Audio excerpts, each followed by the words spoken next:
Bonjour à tous, c'est avec vous. Donc, on m'a demandé d'analyser Vercoin. Donc, Vercoin. Je ne connaissais pas du tout. Son code, c'est VTC. Et je l'ai trouvé uniquement sur la plateforme Bittrex. Voilà, Bittrex. Et normalement, je crois que tu peux l'acheter uniquement en Bitcoin. Si je ne me trompe pas, VTC, je l'ai trouvé uniquement donc face au Bitcoin. Et après, j'ai trouvé le calculateur ici l'estimation face à l'USD. Donc si je clique, je tape ici VTC, vous remarquez bien, il n'y a que Bittrex qui est affiché sur TradingView. Sauf si je me trompe, mais il est que sur Bittrex. Donc je vais lui faire un petit plaisir parce qu'il m'a demandé de lui analyser vu qu'il est un peu en panique. Donc je vais l'analyser. La charte pour moi est un peu bizarre, on va dire. Bizarre mais analysable. Donc déjà, ce que je vois sur le graphe, donc je vais vous décortiquer tout ça, c'est que je vois une hausse, d'accord, avec un ATH en 2014, janvier 2014, je l'ai pris en weekly pour avoir tout le mouvement du graphe. Donc j'ai une hausse en 2014, février 2014, une rechute au point de départ. Et après, j'ai un ATH ici, un nouvel ATH en 2017. Et ensuite, j'ai une chute. Si l'on compare au Bitcoin, d'accord, si on compare au Bitcoin, ici, donc ça a donné une hausse ici, en 2017, et une hausse ici, mais cette hausse ici a été vraiment légère par rapport à celle du Bitcoin. Là, par exemple, il a surperformé le Bitcoin, et là, pas du tout. D'accord. Déjà, ces deux choses m'interpellent par rapport au Bitcoin. Donc, par rapport aux indices, au SP500. Donc, SP500 ici, donc, a effectué sa chute. Donc, il a corrigé un petit peu. Chute, là, SP500 a commencé sa hausse. Il a commencé à monter. D'accord. Donc, il n'a pas trop de corrélation avec le marché. Donc, c'est ce que j'ai constaté rapidement. Tac. Ensuite, au niveau des volumes, donc on va regarder les volumes. Donc là, j'ai pas de volume, pas beaucoup, pas beaucoup. Et d'un côté, une explosion du volume ici, en 2017, qui a donné une grosse accélération du prix. À mon avis, il y avoir une comme au niveau fondamental, j'ai regardé un petit peu. C'est basé sur du mining, d'accord, qui ressemble bien sûr à l'Ethereum. Mais le fonda, je vois pas trop son intérêt dans la société. Mais je l'ai analysé quand même, d'accord. Le fonda, on mint, on en gagne, on crée du jeton. L'avantage, c'est que la supply, elle est pas monstrueuse. Il y a que 84 millions. Donc, il n'est pas listé partout. Est-ce que c'est une opportunité à saisir ou pas? Renseignez-vous au niveau du fondamental. En tout cas, après, je vais vous parler du côté technique. Donc là, j'ai vu un peu le fondamental. J'ai vu un peu les volumes. J'ai vu un peu la corrélation. Et là, les volumes, ils ont explosé en 2017. Et là, j'ai eu une explosion en avril 2021. Donc, une petite explosion ici haussière. Donc, un fort rachat ici à ce point-là. Si on regarde en logarithmique, on va comparer ici. Là, hop, ce fort achat a donné cette hausse. Ici, en 2017, ce fort achat a donné cette hausse. D'accord. Donc, on va enlever les volumes. D'accord. Et on va checker tout ça. Donc là, on est ici, à cet endroit-là. Donc, on a une hausse ici, premier ATH, et après une correction directe. Donc, ça me donne quoi? Ça me donne ici un BC, un AR.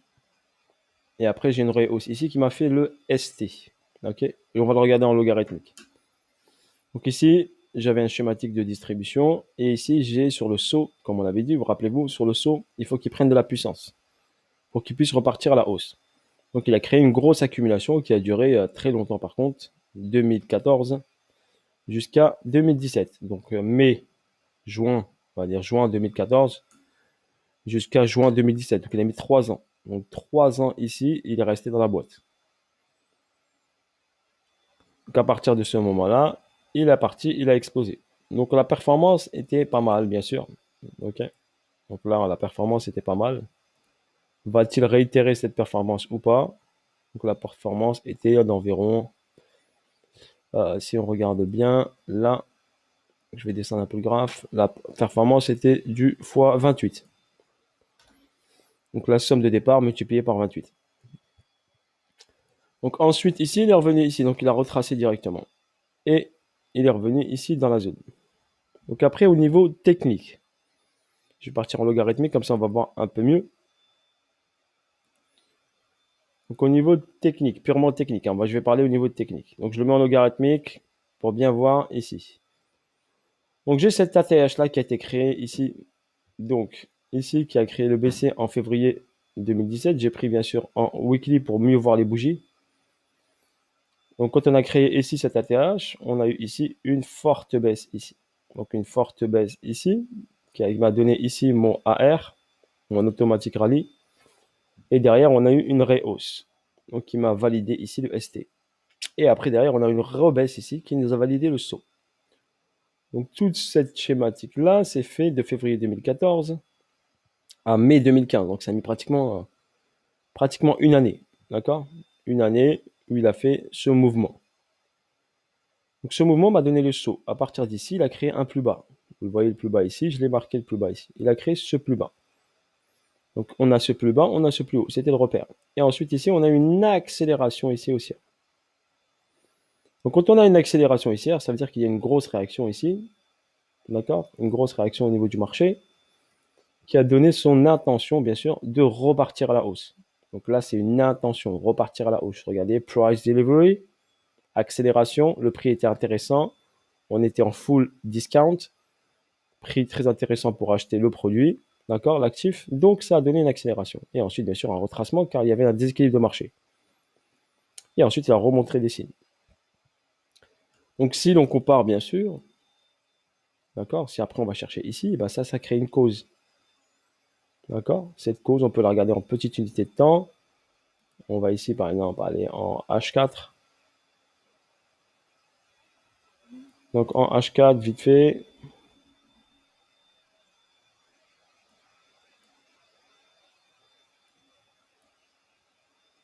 Le problème, c'est que ce graphe, c'est compliqué. Donc, on va rester en daily. On va rester en daily. Sinon, je vais perdre trop de temps sur la vidéo.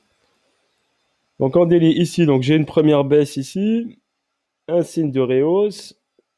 Un R, un ST. Et là, j'ai eu un STB, un petit test et c'est parti. D'accord? Donc, c'était une cause d'accumulation. On a accumulé sur le saut. Comme je vous ai dit, on prend de la force sur le saut pour pouvoir partir. Donc, il a fait hausse. Et après, il a fait un retest ici. Tac. Du niveau ici. Donc, il a retesté le niveau. Une fois, il a remonté de la force. On reteste encore de la zone de demande. Et après, il est parti. Et là, à partir de là, il a fait le nouvel ATH.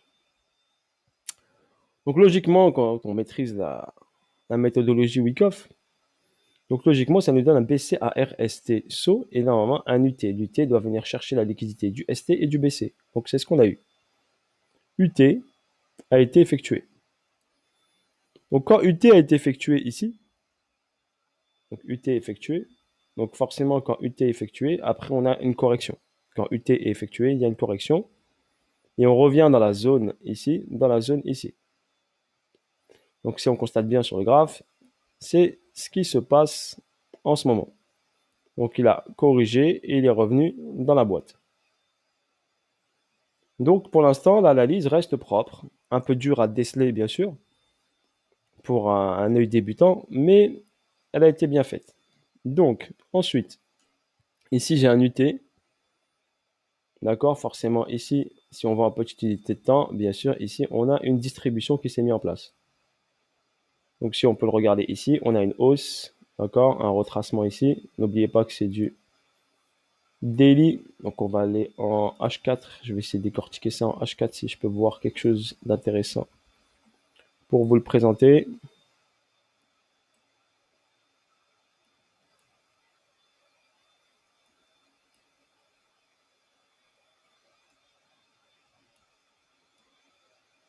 Donc voilà, on était en UT, donc UT là. En H4 ici, donc j'ai une hausse ici, d'accord? Donc j'ai cette hausse, premier arrêt, tac, une hausse ici, et après la descente. Donc là, si On analyse bien. D'accord? On peut voir ici une hausse, ici, un BC, d'accord? Un AR, un ST, d'accord? Un petit saut, un UT, un UTAD et après une chute. Ou si on part d'ici, bien sûr, on a BC, AR, ST, saut, tac, tac, tac, UT, correction, on est revenu ici, UTAD, test et après chute. Après, il faut rester rentré bien sûr en profondeur pour voir ça. Mais le retournement était décelable. D'accord? Vu qu'on a ici une cassure de la structure. Et on n'a pas fait de plus haut. Donc on est arrivé là, on n'a pas fait de plus haut. Plus une intention baissière qui s'est mise en place. Donc ça a donné une intention baissière. Donc après, ça demande un peu de niveau pour pouvoir comprendre tout ça. On va revenir en daily. Donc on a eu cette baisse ici. Donc cette correction ici. Après cette distribution qui s'est mise en place là. Et à ce niveau-là, ici, d'accord, on a eu comme une accumulation qui s'est mise en place. Une cause qui s'est créée ici. On a une descente, un arrêt, une tentative de remontée qui a fail, d'accord. Une tentative de remontée qui est venue retester le niveau, et pour l'instant, il n'a pas créé de niveau plus bas. Donc, ici, au retournement, ici vers le haut, a des fortes probabilités de se réaliser. Donc, soit le prix va venir retester ici la TH, donc soit un retest, comme je vous ai dit, un retest de la TH, test UT, donc on va venir retester la zone qui est là. On appelle ça un POI, un point d'intérêt. Je l'ai tracé sur un niveau bien clé, et je l'ai appelé bien sûr POI monthly, parce que je suis parti le voir en monthly. Monthly, c'est une bougie un mois.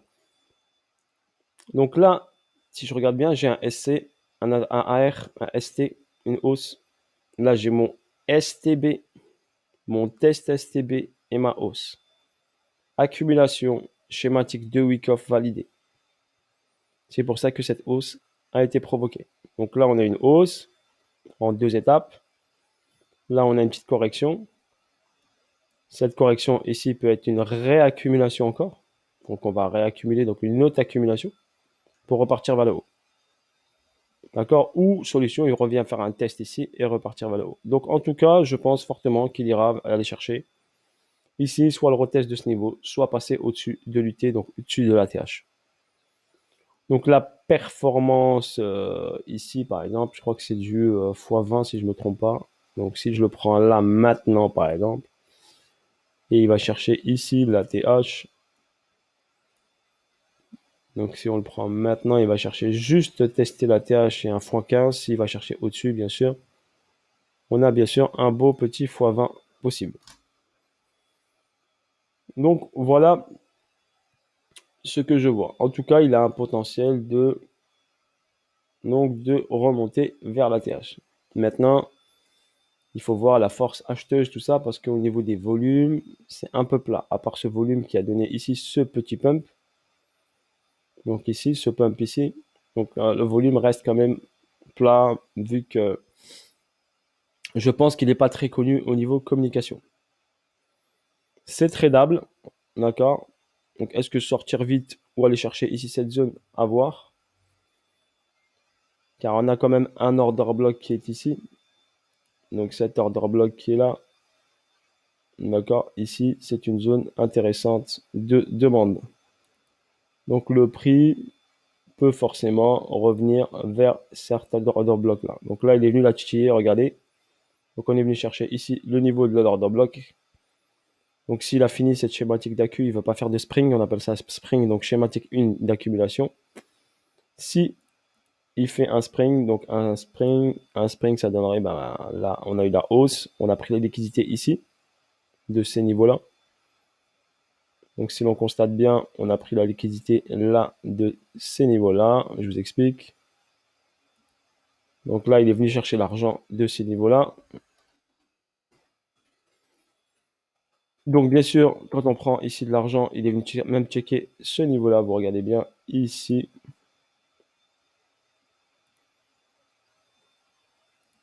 Donc là, donc il est venu chercher ce niveau-là. Donc il l'a retesté, il l'a pris un tout petit peu, il est venu retester l'endroit. Donc il a pris de l'argent, donc possibilité qu'il retrace un petit peu, revienne ici, ou peut-être enfonce ça. Donc il peut faire par exemple, s'il fait la schématique 2, schématique 1, c'est-à-dire qu'il fait le spring, il descend ici, checker la boîte, après aller vers le haut ici. D'accord. On n'oublie pas qu'on a ici de la liquidité, bien sûr, qui est en attente. Donc là, ici, cette zone ici, donc vous avez de la liquidité qui est en attente. OK, sur cette zone-là. Maintenant, on va aller en monthly, on va voir s'il y a un déséquilibre de marché. Je vais enlever les volumes. Donc là, donc tac, tac, bim. Donc là, il est venu checker cette bougie-là. Donc il n'est pas venu par hasard, regardez, il est venu où? Il est venu ici. Ah, c'est au niveau de cette bougie-là, regardez. Donc ensuite, il y a un petit déséquilibre de marché ici. D'accord. Donc possibilité, il peut venir titiller cette zone-là, donc après avoir. Soit il part direct, boum, il vient chercher là, et après il redescendra checker tous les déséquilibres. Donc après vous aurez, s'il vient tester ce niveau-là, voir un peu plus haut, il redescendra bien sûr, car on a une schématique de distribution BC, AR, ST, SO, UT, UTAD et chute, ou bien test UT comme je vous l'ai dit. Voilà ce que je vois sur le VTC. J'espère que ça aidera la personne qui me l'a demandé à comprendre. Donc après, à voir. Donc soit il fait descente remontée, première option, soit il a fini ici son accu, il est venu titiller ici l'order block et il va directement tester UT ou va faire UTAD et après il y aura le plongeon. Donc en tout cas, il reviendra ici vers le bas. D'accord. Soit il y revient tout de suite et après il part, soit il monte et après il part. D'accord. Voilà au niveau de l'analyse technique, ce que je vois moi techniquement personnellement. Ok. Après, au niveau performance, bien sûr, s'il descend, il repart. Si vous l'avez acheté en spot, bah, vous n'avez pas trop de risques. Il y a un beau petit x20 à faire si on va le chercher tout en bas. Voilà, il y a un beau petit x20 si on va juste chercher lutter. Si on dépasse, bien sûr, il y a plus. Si vous l'avez pris en spot, bien sûr, ou vous l'avez, vous le mintez, vous le minez, excusez-moi. Donc, voilà. Après, sa vitesse d'exécution, tout ça, j'ai regardé un peu fondamental, sa vitesse de minage, tout ça, sa vitesse de transaction, c'est pas comparable à Solana, tout ça. Donc, pour l'avenir lointain, je le vois pas, moi, concurrencer les Solana ou même le Zenic, par exemple, qui vient de sortir. Le Zenic va deux fois beaucoup, va au niveau, est au niveau du Solana, au niveau de la vitesse de transaction. Et en plus, au niveau de sécurité, tout ça, et ben, ils sont en grade A. D'accord? Donc en grade A, tandis que les autres sont en grade B, voire C, voire D. Ok, voilà sur ce. Bis à tous. Ciao, ciao, bye bye. Et à bientôt pour de nouvelles aventures. Pour le projet Zenic, bien sûr, vous pouvez, bien sûr, si vous voulez mettre un pied dedans, vous avez mon lien de parrainage. Si vous voulez acheter des hubs ou voir des parties de hubs pour minter. Donc minter veut dire que vous générez des coins et sur le long terme, vous en emmagasinez. Ici, bien sûr, le coin qui est pour l'instant à 0,37, 0,40 sur Uniswap et pratiquement 1,50$, 1,7$ sur PancakeSwap. Il peut, s'il fait comme Binance, exploser à 10$, 100$ ou 500 ou 1000$, eh ben, vous serez dedans. D'accord? Car on est dans les prémices du projet et de cette crypto-monnaie et de cette blockchain Zenic. Voilà pour votre information. Je vous en ai parlé. Moi, j'ai mis un pied dedans. Il y a d'autres personnes qui ont mis un pied dedans. Et on laisse tourner. D'accord? Voilà, bis à tous. Ciao, ciao, bye bye. Et à bientôt pour de nouvelles aventures.